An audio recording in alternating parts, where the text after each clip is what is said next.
I don't know if you guys noticed, but English is like a second language for me. It's not my mother tongue. And sometimes when I look back at videos that I posted and I make some mistakes, for example, the bullying video where I said I couldn't stand up to myself instead of saying I couldn't stand up for myself.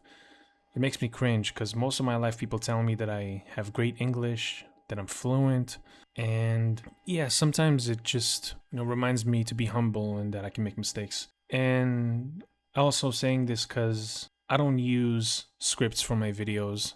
I just speak my mind and then I edit it and then I upload a video. Could be a fighting game video, could be something like Fall Guys or any other video that could be relevant.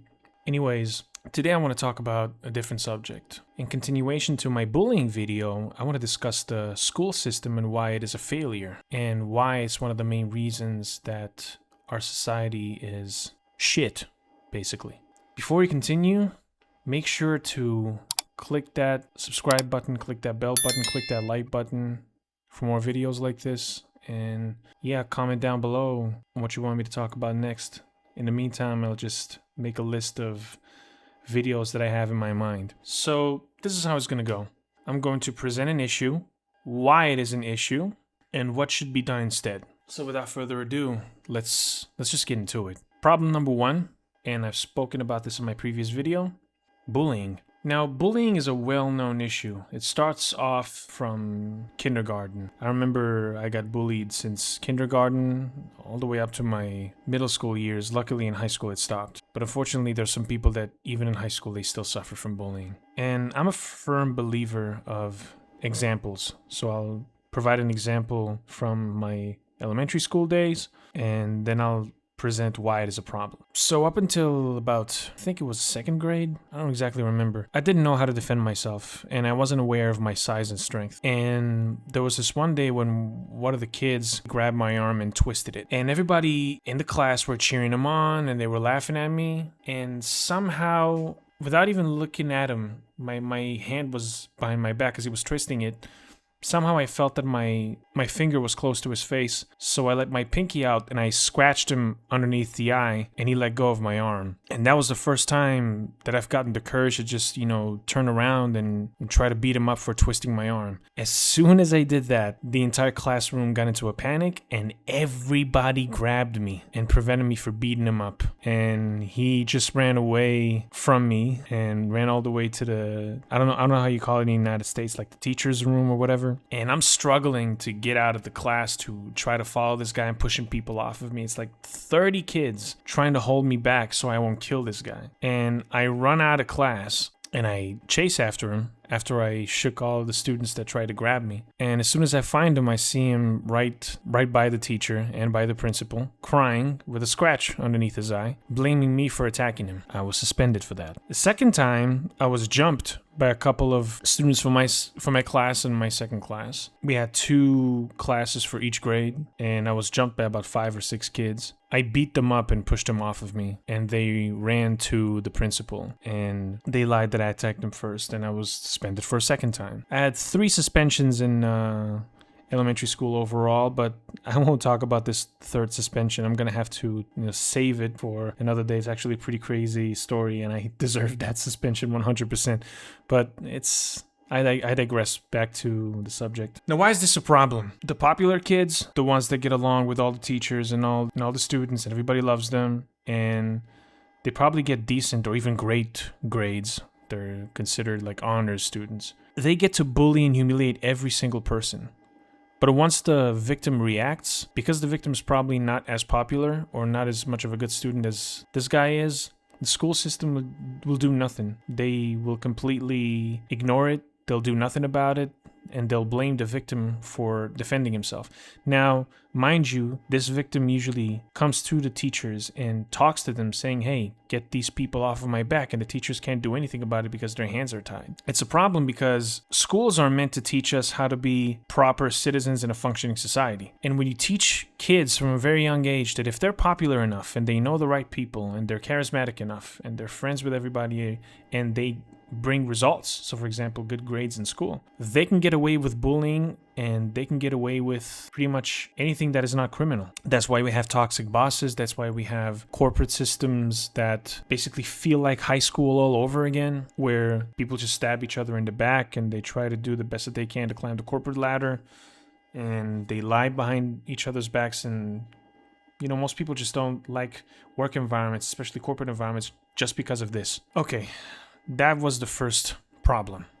Now, the solution for that problem is obviously to prevent bullies from doing anything. And the only way to do that is if schools stop praising kids for their academic achievements and the way they get along with people, and they'll tell them, hey, all the respect to you, being an honors student and you're popular among kids and the girls and the teachers, you still don't get to act like that.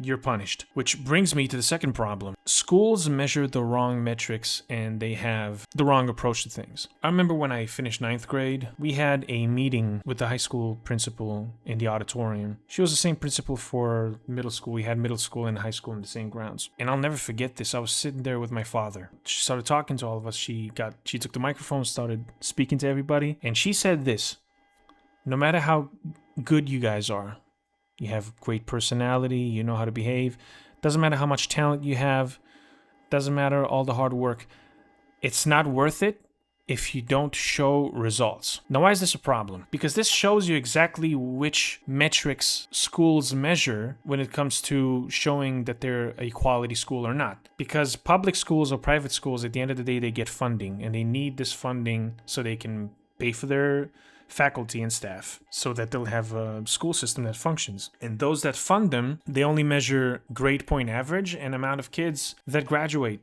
They don't care about good behavior. They don't care about bullying. They don't care about the way kids treat teachers today. And by the way, this is a different video that I need to make, but kids today have no fear. They do not fear the teachers. It's crazy. And when the teachers try to restrain them, they call their parents so they can fight the teachers as well. If you're a teacher out there and you're suffering, man, I feel for you. I wish you all the best. You don't deserve this. You guys don't get paid a good enough salary. Now, what's the solution for this? Obviously, change the metrics, change the KPIs, which indicate how well the school performs. Yes, it's important to look at academic performance and graduations. But the more important thing is, are you taking care of the important problems?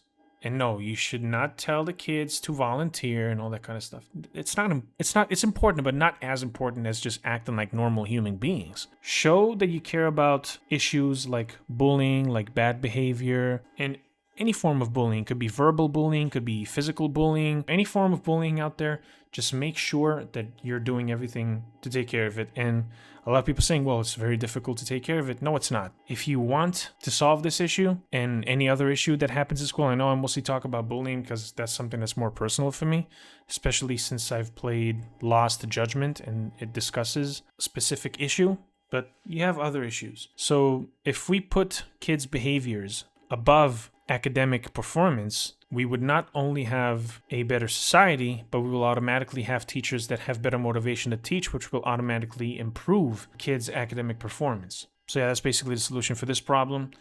And last but not least, the third problem and the last one is kids are not being taught the important things. So I don't remember being taught how to cook. I don't remember being taught about household maintenance. So basically cleaning, ironing clothes, and laundry and all that kind of stuff. They never taught me how to do it. I was never taught a class about taxes, and they also never taught us anything about finance. And I'm not talking about, okay, you need to be, financially competent like a financial advisor or a CPA. And I'm not saying that, cleaning your house or doing the laundry is something that's very complicated to learn. But if we taught kids this in school, they wouldn't struggle with this when they get older. And it might sound weird to you, but because kids are not taught in school how to, maintain their household, they don't know how to make correct financial decisions. They don't know nothing about the tax system. You have a bunch of people that can't take care of their house, can't save up money. They don't know anything about their basic taxes and how to even do their own taxes so they can get tax returns, know exactly what their financial situation is. These are basic necessities that are way more important than math and history. All due respect. I'm not saying that math and history is just, those are not important. but we have way more important things that we need to discuss. So if the school system cannot protect our kids from bullying, cannot maintain good behavior among kids, and they cannot teach them life skills that are important for their survival, what do you have as a result of that? You have a failing society full of people that care about themselves, treat each other like garbage, and instead of taking care of the problem, just saying, oh, suck it up and stop being a baby. This is absolutely disgusting. Thank God I'm single and I have no kids, because I can't imagine how parents feel when they send their kids to school and they hear about all these stories. If you're a kid out there in school and you struggle, or you're a parent and you have a kid that struggles in school, I feel for you. And if anybody else wants to reach out and talk to me, you're more than welcome to do that. So yeah, that's basically all I have to say about the subject. And the only thing that we have left to do is to just hope for the best and just continue to live our lives, I guess. All right, that's it for now. See you in the next one. Peace.